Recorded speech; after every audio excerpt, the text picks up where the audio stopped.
Next up, we have Red Sheehan with Messari. Let's give him a warm welcome, guys. Thank you.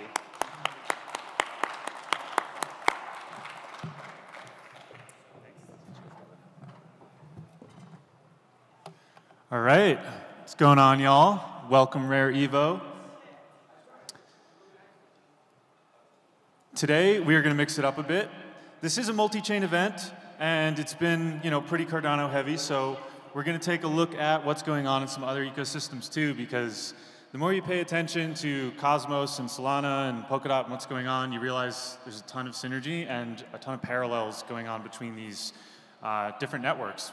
I mean, the communities are definitely not distinct. There's a lot of overlap. So we're going to look at Ethereum rollups and whether or not we should be using the EVM with these rollups.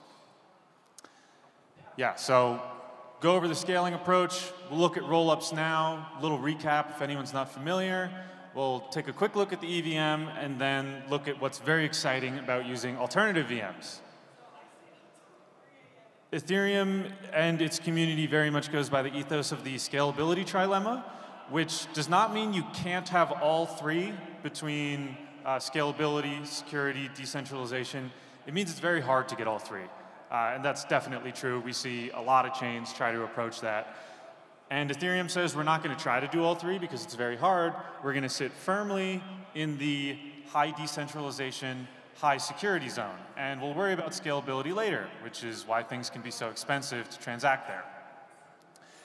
To solve that scalability part, Ethereum looks to modularity and it looks to a roll-up-centric roadmap. So yeah, the base layer, it's just worried about data availability, how much space can we fit on there, and then let's take all the execution, move it off-chain somewhere else, really digging into that modular thesis. And the idea is this can increase TPS by 100, 1000x, decrease costs by similar amounts. That's not exactly what's going to happen yet. And for a brief look at it, we're looking at maybe 20x increase in TPS.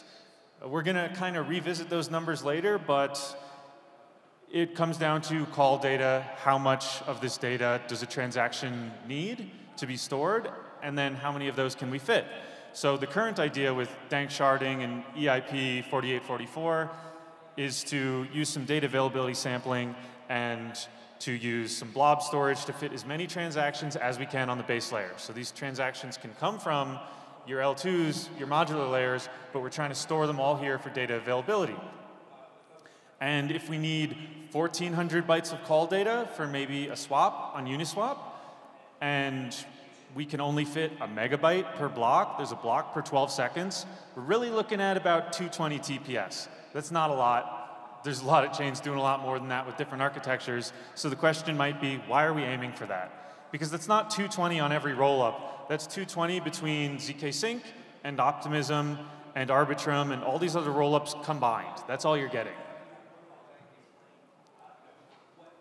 And if we look at what the current state of things is, this is from L2Beat, we'll see that we're already scaling about 5x on Ethereum. So it doesn't sound like we're too far from that cap. And the reason is a lot of the chains that are making up these transactions you're seeing are using the EVM, or using Ethereum's virtual machine, its internal computer to process transactions. But when you look at the state of rollups, the entire conversation, the whole narrative seems to be, do we use fraud proofs or do we use validity proofs? I'm proposing that's wrong. That's not the right way to look at it. Realistically, we can use some sort of hybrid of these. You can do both. A fraud proof is essentially saying, I'm going to assume everything that was done is valid. You can challenge that later if you want. There's a waiting period. But let's just assume it's valid and go on with our lives. The validity proof, your ZK proof, is I'm going to provide an attestation that everything was computed correctly. So it's kind of, do I want to be really fast and just go on with it? And if we need to verify later, we verify later. Or do I need to be upfront sure that everything was computed correctly? This is how it works. These are two of the approaches. They're a little bit plug and play, and I think later down the line, yeah, we will see hybrids of that, but they can also be swapped out for each other without changing a ridiculous amount of things. Even within the validity rollup space, the whole argument becomes how equivalent to the EVM can we get? If anyone's seen this chart before, it's something that floats around the Ethereum community and some rollups talk about it. I think Vitalik originally proposed it. And it's this idea of if I want to be more similar to the EVM, I can't scale quite as much. Or if I want a lot of scalability and a lot of speed, and I want these proofs to be very cheap to compute, well, we're going to have some differences. And you might think, well, that's not the EVM then. You get different versions of it. Maybe you can code in Solidity, but Solidity gets compiled down to WASM, and then we're going to work with that. Or maybe I want equivalence down to the bytecode level, to the very specifics. You know, whether you're writing with Solidity or Viper or any other language, I want this to compile down to the same exact bytecode. So you get to deeper and deeper layers of what kind of equivalence do we want. And just like the fraud proof versus validity proof argument, this is one of the main narratives that everyone's paying attention to. And again, I am here to say we should not be paying attention to types of ZK EVMs. ZK VMs sound a lot more exciting to me that are not the EVM. So, quick look at other factors, because yeah, that's not the only one, is we also have this on-chain versus off-chain data availability conversation. Some people will argue off-chain data availability makes it not a roll-up or not an L2. If you've ever heard of Celestia or EigenLayer, EigenDA specifically, these are solutions that are trying to give a modular plug-and-play solution for your data availability. Put it on somewhere other than Ethereum.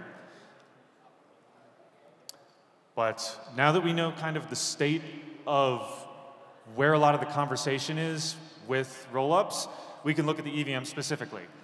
And as someone that is a software developer and ends up publishing a lot of code on ETH, I hate the EVM. I think it sucks. I think it's a bit of a dumpster fire. It's what everyone uses, and it's very sticky, and it's really hard to get everyone to change when they're using something they're used to. I mean, this carries over to other forms of development. If we have any front-end devs here that maybe use JavaScript, a lot of people hate React, but guess what? Everyone still uses it because there's so much documentation, there's so many teachers, there's so many builders, there's so many resources that you can build anything you want leveraging those tools. And the EVM is becoming sticky in that way too. We can look at all the other chains that build with it. We've got Tron and BNB and Polygon and all this adoption coming into alt L1s that copied the EVM. They didn't take the Cardano route and try to optimize something. They just say, yeah, we'll use the EVM. Maybe that'll help us get some users. We'll go that route, but it has its own problems. One, I mean, it's an account-based model. I prefer the UTXO model for things like scalability and privacy. There are an infamous amount of hacks. Name a bridge. It's probably been hacked if it's related to ETH. Name a DeFi protocol. There's probably a reentrancy bug somewhere down the line. And we run into all these problems where people are getting rugged, they're losing money, billions of dollars and hundreds of hacks.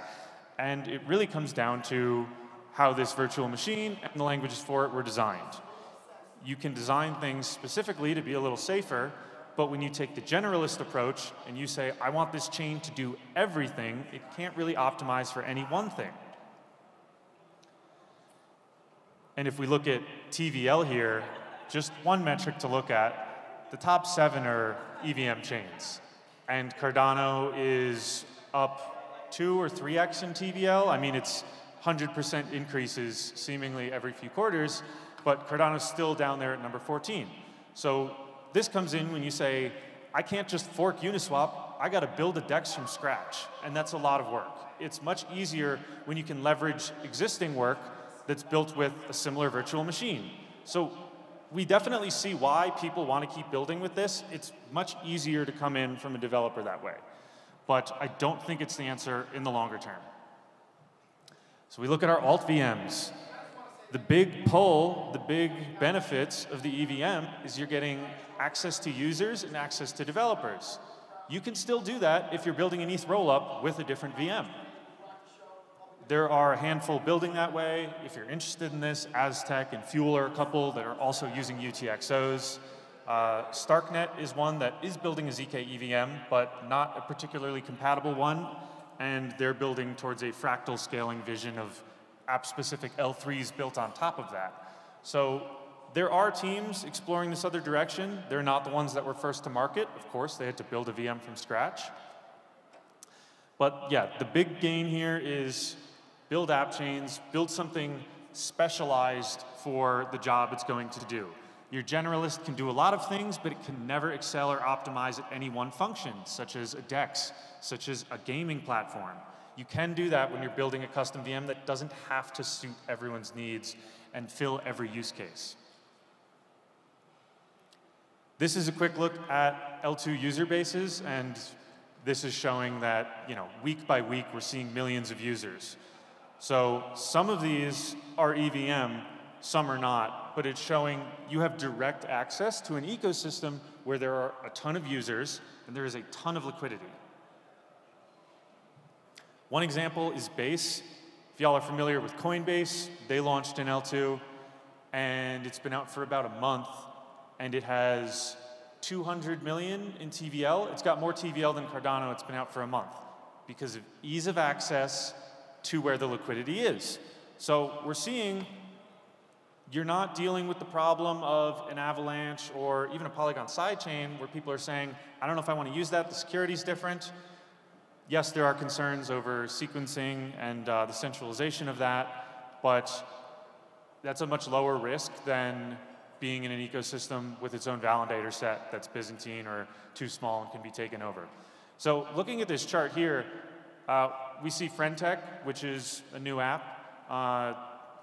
Don't need to get into it too much, but it's decentralized social. So people are building some decentralized social on Base, and it's already making up a huge chunk of all the transactions on Base, which Base crossed 1 million transactions in a day only weeks after launching because of access to all the people already on Ethereum.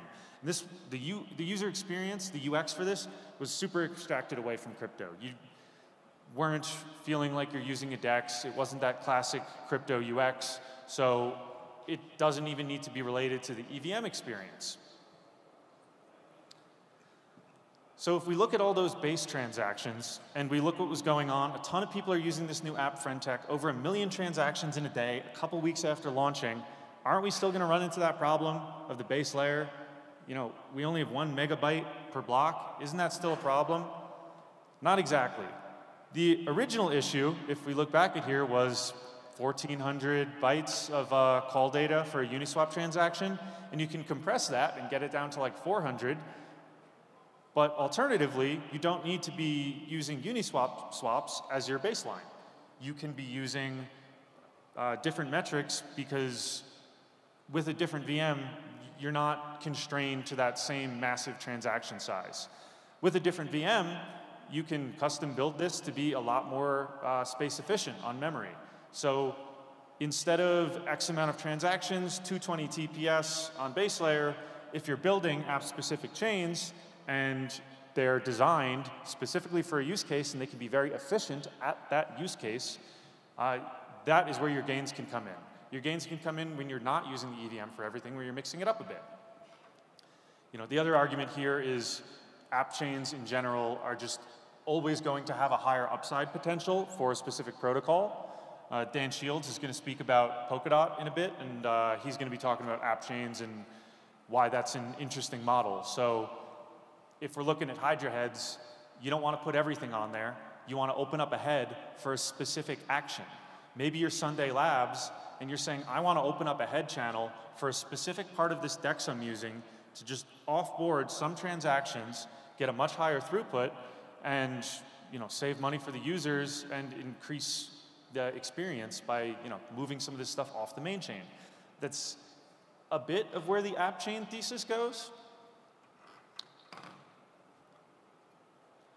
So looking back at our design choice again, we have proving systems, we have data availability, and we have VMs. Those are kind of your 3 things when you're looking at this type of scaling. Proving systems will probably become hybrid. Celo is an Alt L1 that, an Ethereum Alt L1, very ideologically aligned. that they decided recently, we put a proposal, we want to turn this into an L2. Let's just leverage Ethereum's security. So if you're ideologically aligned in that sense, kind of like the Algorand sidechain proposal idea that has been suggested, it's not a bad idea to join a multi-chain ecosystem. And they're using hybrid proving systems. They're going to use fraud proofs and validity proofs. And data availability. This one can get super intricate, but you might want to put some things off-chain and some things on-chain.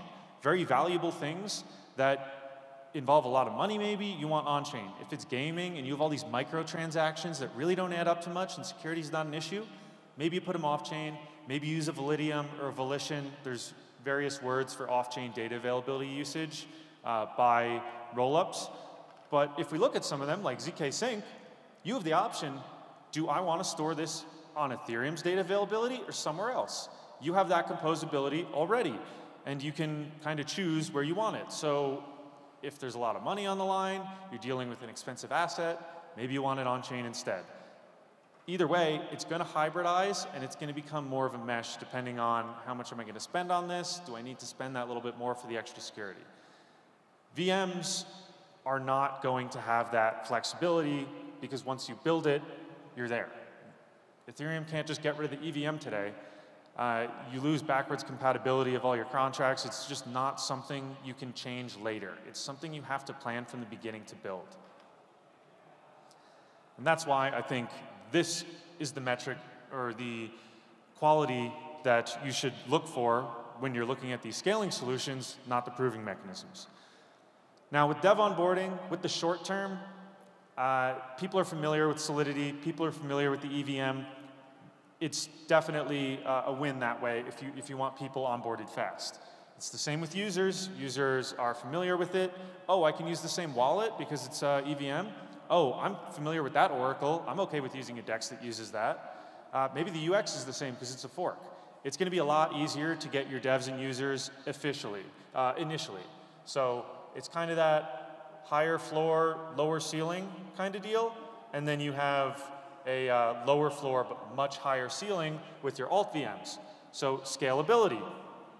As I mentioned before, you're not constrained to the technical debt and the kind of calcified structure of the EVM there. If I want to build something that's really good at being a DEX and making swaps, if I want to build DYDX and AppChain, I can do that, and I can allow for much more TPS, whether that's through alternative data availability or what be it, but you can achieve much more that way.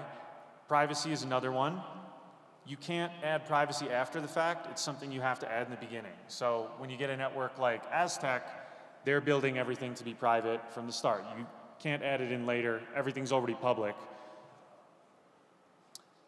User experience is another one. If you've used Ethereum before, you've probably been pissed off that you have to approve this token and then approve that token and sign like 5 transactions just to do a swap. That's not what we're used to with our normal finances or even normal apps. One click and it should be done, right?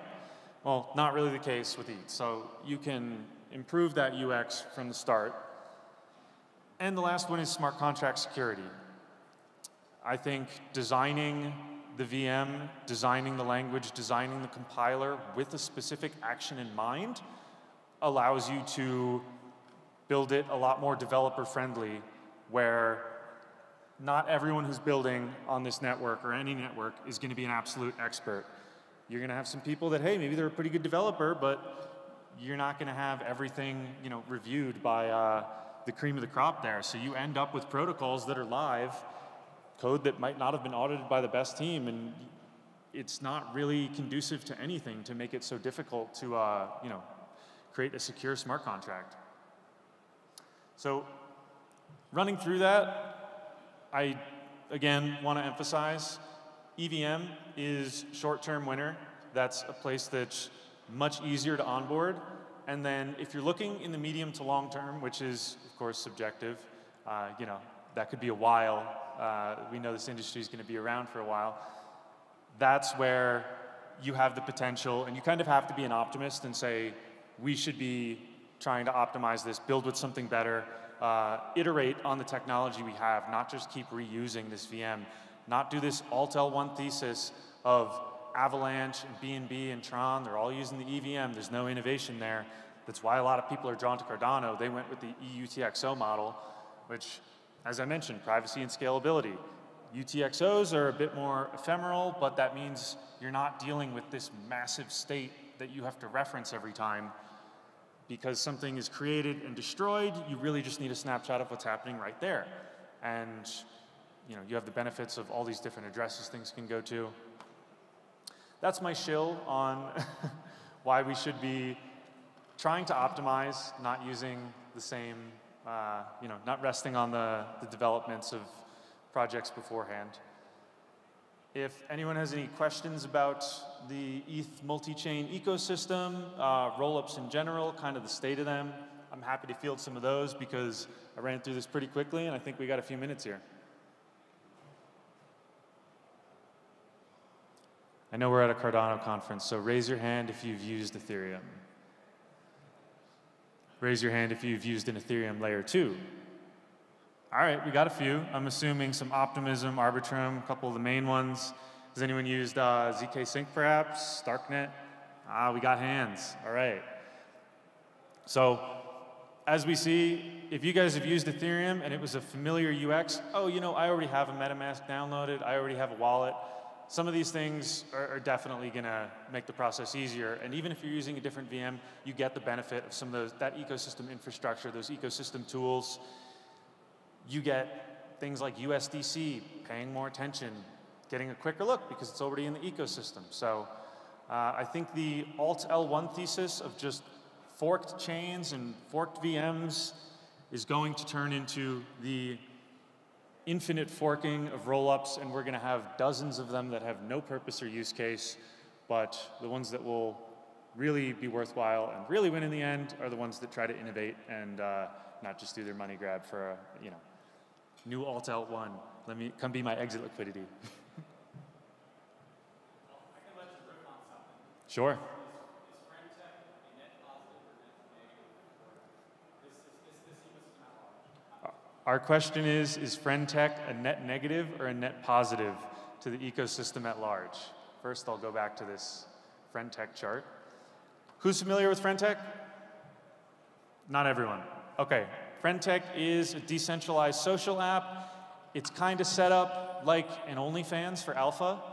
Like you can go on here and buy keys to someone you know. It's like buying a share of them, and now you have access to their group chat.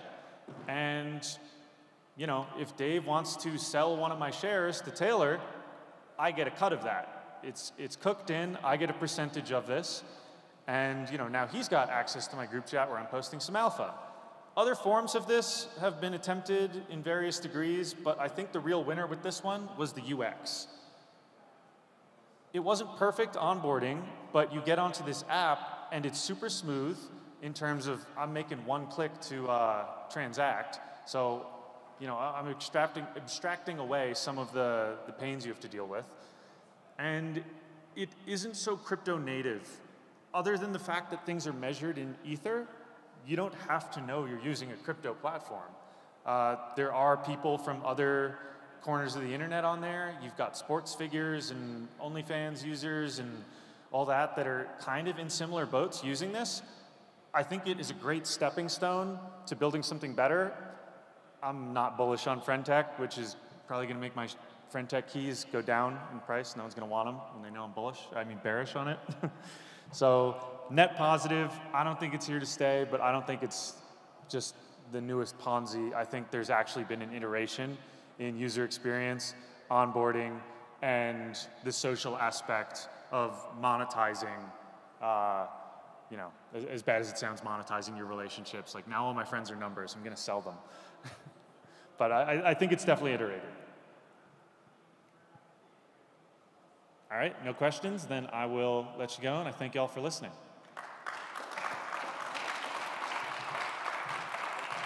Claim your official proof of participation in Rare Evo 2023. Whether you attend physically or tune in on the live stream, you get a free NFT painted by Brendan O'Connell, live from our Expo Hall floor, and you get whitelisted for the Rare Perks NFT presale. By claiming, you will be entered into a giveaway of multiple rewards, including the original one-of-one physical painting by Brendan, along with exclusive access and opportunities for Rare Evo 2024, including, but not limited to, free general admission and VIP passes, a 10x10 booth, workshop space, and more.